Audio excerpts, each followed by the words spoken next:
Hello and welcome everyone. Today we'll be discussing how to manage acute cholangitis.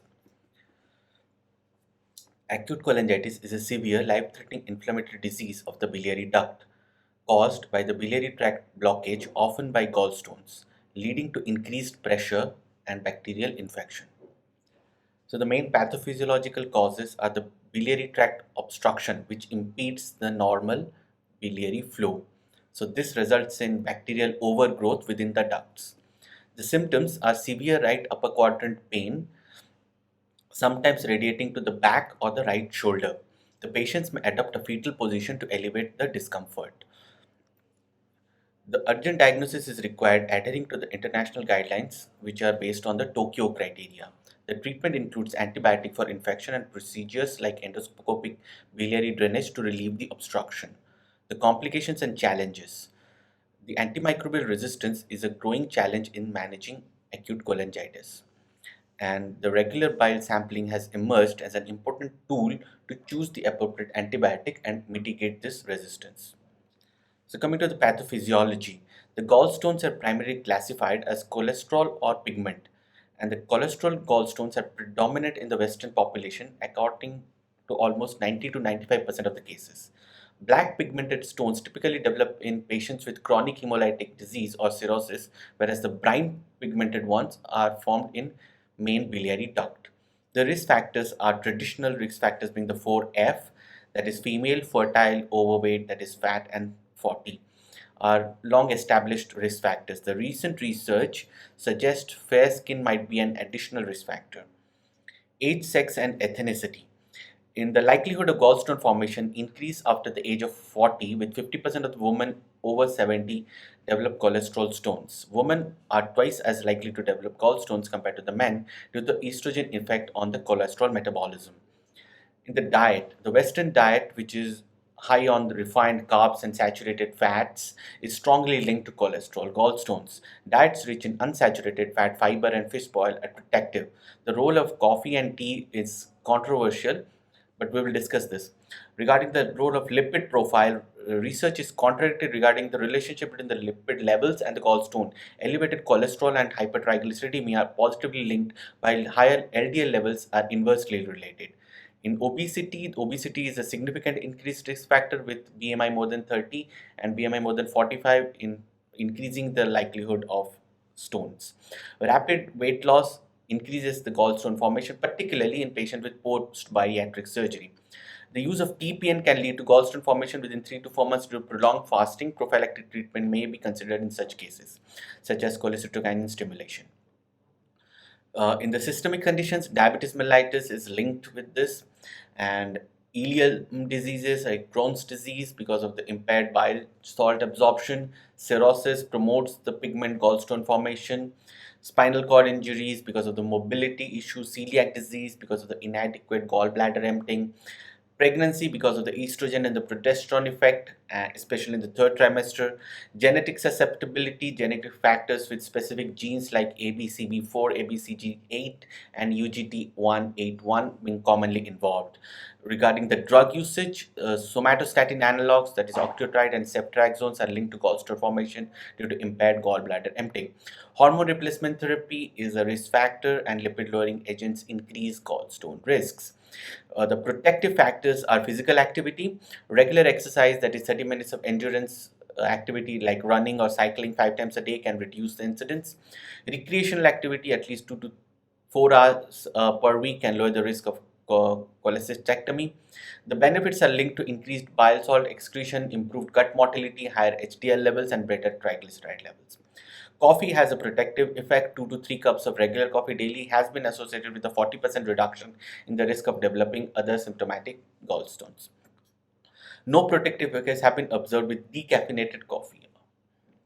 And the types of gallstone, as we have already discussed, there are two types. The cholesterol one, the main factors here as the cholesterol gallstone formation is the genetic predisposition, cholesterol supersaturation in the bile, which occurs when the bile salts and phospholipids can no longer solubilize the excess cholesterol.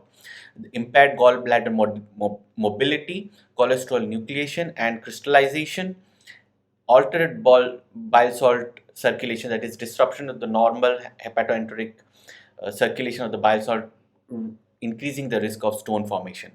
Mucin, a glycoprotein, acts as a matrix for the gallstone growth, and other pro-nucleic agents like calcium binding agents, phospholipids, and UDCA and lectin protect against cholesterol crystallization. Gallbladder motility dysfunction, conditions that increase cholesterol absorption, large fasting gallbladder volume, incomplete emptying, all this promote gallstone formation. The next is the pigment stones. They are formed by the precipitation of the calcium salts, which are classified into black stones. These are hard stones formed with the precipitation of the calcium salts from unconjugated bilirubin, often associated with chronic hemolytic disease, that is sickle cell anemia, conditions like diabetes, prolonged fasting. Brown sugar are softer, friable stones which are formed by the association of calcium salts with bile acids and cholesterol, typically linked to bile stasis caused by bacterial and parasitic infection. Bacterial enzymes like phospholipase A increase unconjugated bilirubin, contributing to the stone formation. These stones are commonly associated with biliary infections and complications. So this is the pathophysiology, the chronic hemolytic anemia. So there is increased hemoglobin, bilirubin, unconjugated, and this calcium salts are precipitated as the black pigmented stones. Calcium acts over here. In chronic biliary stasis and other conditions, increased levels of beta glucuronidase and PLA. This increases the unconjugated bilirubin and cholesterol, which again mixes with the calcium and the mucin to produce brown stones, which are more softer. And finally, you have cholesterol stones, where there is cholesterol supersaturation, which gets included with the calcium and forms the cholesterol stones. So associated symptoms, there are some symptoms, syndromes which are associated with cholangitis and gallstones. The first one is the low phospholipid associated cholelithiasis. The etiology over here is the LPS is a rare genetic disorder caused by mutation of the ABCB gene 4, leading to decreased phosphatidylcholine secretion into the bile.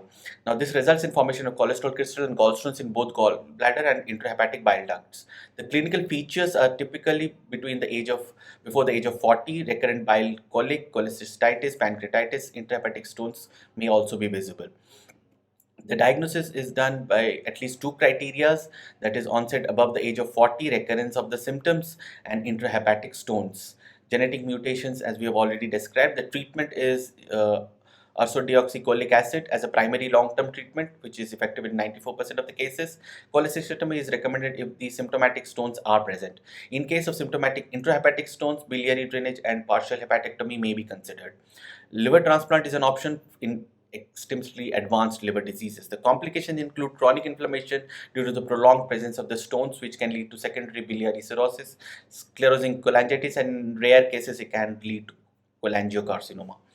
Regarding hemolytic uremic syndrome, the overview is that it is a severe condition characterized by the triad of hemolytic anemia, acute kidney injury, and thrombocytopenia.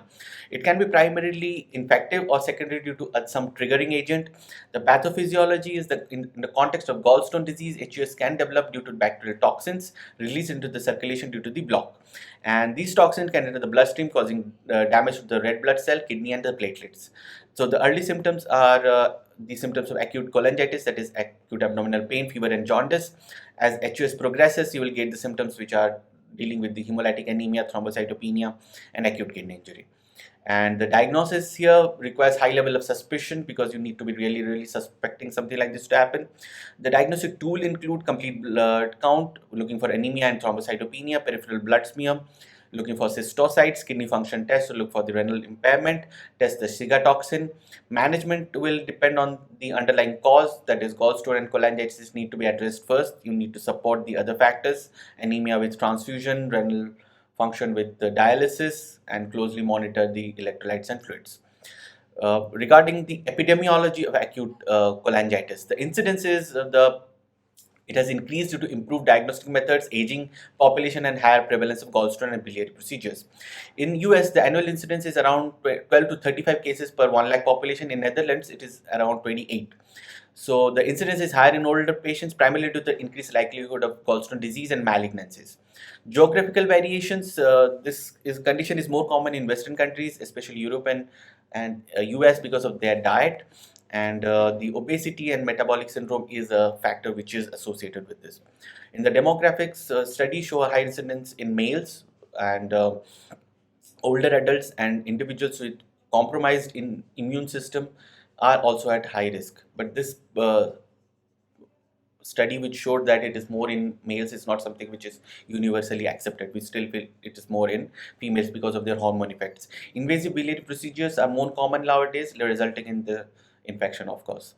So the pathophysiology is there is obstruction, biliary infection. The obstruction disrupts the flow, results in overgrowth of the bacteria. The risk factors being the presence of the gallstone, immunosuppression, invasive procedures. Compounding factors would be the Western diet and the hepatobiliary malignancies. So this is the obstruction. Because of these causes can cause the impairment of the biliary flow. This will result in an elevated pressure and reflux of the venous and the lymphatic system. And this will result in the ascending bacterial contamination of the biliary tract. So how do we diagnose this? The common symptoms include the fever, right upper quadrant pain, and jaundice, which is called the Charcot's triad. In severe cases, it can progress to septic shock and altered sensorium. However, the triad is found to be moderately sensitive and not always reliable for diagnosis, especially in early and mild cases. So we have something which is called the Tokyo guidelines. They were established in 2007, revised in 2013 and 18, which provides a standard system for diagnosing acute cholangitis. These guidelines focus on diagnosis, that is improving the accuracy, severity by mild, moderate, severe, therapeutic interventions that need to be done, management algorithms. Diagnostic criteria according to the Tokyo guidelines are diagnose acute cholangitis based on the clinical signs, the triad that we know, the lab test, that is elevated liver enzymes, WBC counts, and imaging. You see a obstruction in ultrasound or CT scan. So the therapeutic interventions they recommend is early diagnosis, rapid antibiotics. The guidelines recommend empirical antibiotic tailored for the local bacterial resistance pattern. The underlying cause for the obstruction need to be treated. Drainage techniques like ERCP percutaneous technique needs to be employed. In the management algorithm, the Tokyo guideline has a very clear management algorithm.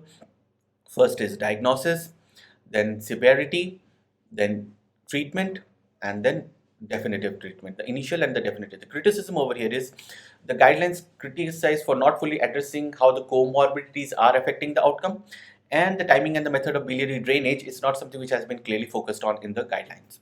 So the main principle of managing acute cholangitis is addressing the bacterial colonization with antibiotics, resolve the biliary obstruction by ERCP or surgery.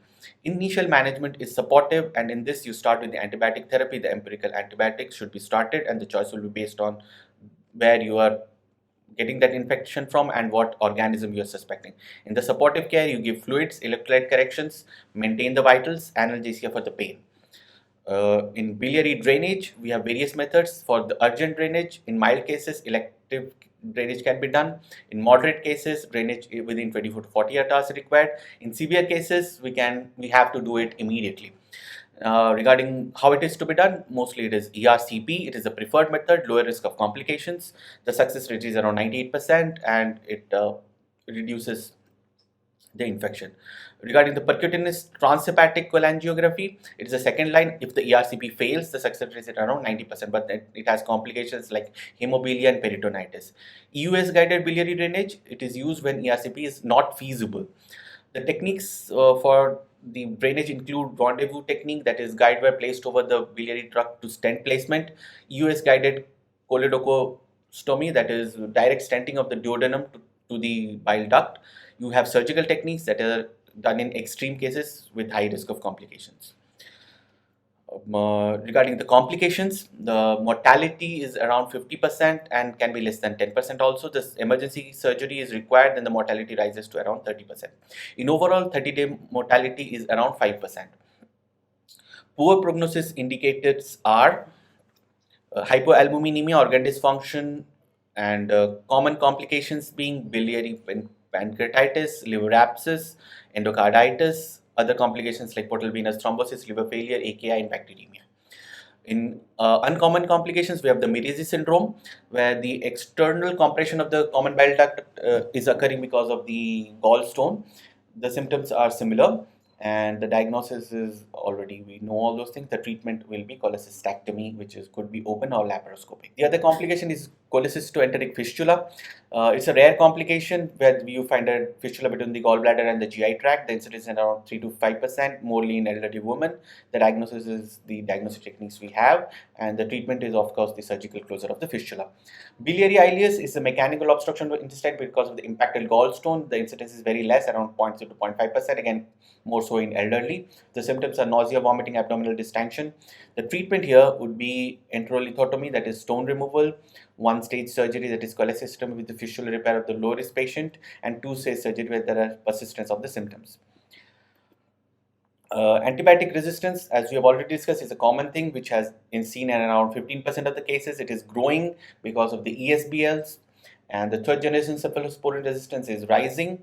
The use of biliary culture and antibiogram to treat is being seen as a good method, but it is very underutilized. The future research, we need more modifiable risk factors. We need to modify them, that is the lifestyle, diet, the exercises. Emerging diagnostic techniques are EUS, MRCP, which may help us in early detection. We have some conflicting evidence, that is the relationship between lipid levels, the coffee intake, the gallstone formations, which we need more studies and meta-analysis. The exploration of the role of various different agents which can prevent can be seen, and the rare syndromes need to be also looked into. So to summarize, how do we manage a case of acute cholangitis? So first, initial assessment and diagnosis, the presenting symptoms. You take a proper history, the previous episodes of cholangitis, any history of gallstone or biliary procedures, venous invasive procedures. In a physical examination, look for the tenderness and signs of septic shock. These are the two most things you will look for. So once you find these things, then you need to immediately stabilize, resuscitate the patient.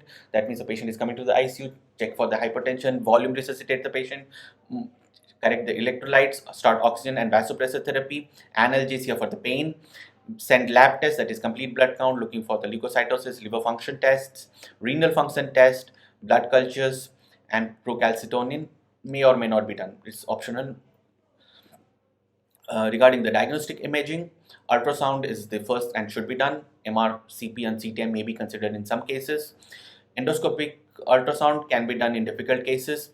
And classifying severity, this is important. Mild acute cholangitis is when the patient responds to the antibiotic alone, the vitals are stable, and there is no organ dysfunction. For moderate organ dysfunction, signs of early organ dysfunction are present, then you need to be a little bit more aggressive. In severe cases, the signs are septic shock, established organ dysfunction, unresponsiveness to fluid, that is vasopressor requirement with altered sensorium. So next will be antibiotic therapy, empirical antibiotic therapy, start immediately. Typical line of coverage will be ceftriaxone or piperacillin tazobactam. Adding anaerobic cover may be considered in case of severe cases. In case of suspected resistant organism, you can start with carbapenems. Adjunctive antibiotics can be added to reduce the risk of resistance. Biliary drainage is the next step, which needs to be done immediately if the patient is severe. For mild cases, we can do it electively. And ERCP is the procedure we have already discussed, is the first line, followed by percutaneous and other methods. US will be in where the other methods are not feasible. So monitoring and supportive, closely monitor the vitals, manage the septic shock, monitor the complications. And regarding the complications, you need to monitor for the liver abscess, acute kidney injury, bacteremia, and sepsis. For follow-up, reassess daily these patients, adjust the antibiotic based on the culture findings, evaluate the need for further investigations, that is repeat imaging or any surgical drainage that is required. So if you are planning surgical intervention, that you need to be understanding the complications and consider this when the case is very severe and complex. So finally, I will leave you with this algorithm. It will help you in guiding the management. This is based on the mild, moderate, and severe, how you need, what management you need to do, what antibiotics you need to give, the duration of therapy, all is written over here. Thank you for your patience.